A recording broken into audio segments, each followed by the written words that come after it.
IKEA has a series of solid pine furniture, and I'm going to recreate many of them using nothing but 2x6 boards I get from the hardware store. A few years ago, we were redoing our kitchen and decided on black for the dining table and chairs. I refinished my table and we ended up at IKEA where I bought 6 IVAR chairs. I love their simple design and solid construction. I painted them black with a oil-based polyurethane from Veritane.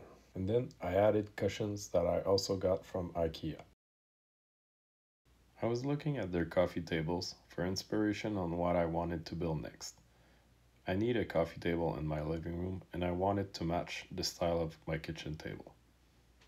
After a while of looking at their simple and to me great designs, I decided to recreate some of my favorite pieces from their Alpine series of products, but at a fraction of their cost in store. Before I get started on planning and go buy the 2x6s I'll be using, I want to choose a few different categories of products to not just make a bunch of coffee tables. I decided on building IKEA versions or close enough versions to things I've built so far on this channel. I'm going to choose a bench, a table, a chair that matches the table, a nightstand, and finally a coffee table.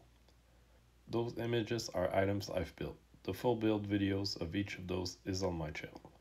My IKEA bench is going to be the Per Johan, a nearly 40-inch bench with a storage space under it. It's mostly made of 3/4-inch strips glued up into panels. I'm going to use dowels and other hidden joints to make this as similar as I can to IKEA's version.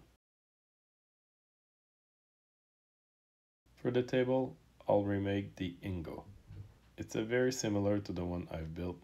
Uses 2x2s for legs, 3/4-inch panels for skirts, and a glue-up panel for the top. It has braces in the corners, which I'll recreate out of wood, staying true to my promise of making those with 2x6s only. The nightstand I plan to make is the Tarva. It has a single bottom drawer and top shelf area. It's made of 2x2s and glued up 3/4-inch panels. I'll make the knob myself, using various sanders and probably my bandsaw to remove most of the material before sanding. The coffee table I plan to make is the Jimenez. This one is a little more complicated because of the bottom shelf. It has a thick border, but the shelf cannot be as thick. It would be a waste of material and extremely heavy. I plan to make a small glue up that will be boxed within a frame. The top is stained and too wide for my planer, so I'll need to split it into multiple sections and then assemble it after planing. I love the look of this table and plan to make it for myself, not to be sold on the marketplace.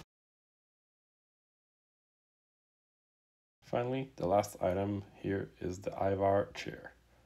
I'll attempt to recreate it as best as I can. This one also poses a challenge because of its angled single-piece back and the rounded back support. My spindle sander will come in handy for this. The most complex part to measure and cut in all those pieces is the IVAR Chair's back piece, and that's what I'll measure and prepare for now from my own kitchen table chair. To make the angle on this back support piece, I'll have to start with a thicker piece. Remove most of the curve on the bandsaw, then finish on the spindle sander. Now for the one piece back piece, from top to bottom, measured from the middle is 18.5 inches on the inside angle. This measure is the same on both sides, so is the angle.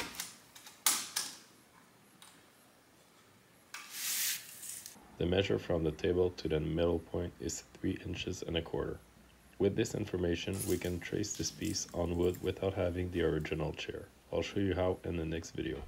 Placing it on a 2x6 can be as simple as this, but very wasteful. If we angle it just a little bit so the bottom clears enough space, we can fit another piece that uses a lot of that wasted space. The rest of that wood will be used for the poles at the bottom of the chair.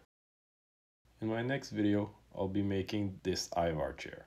Subscribe to be notified when I release it.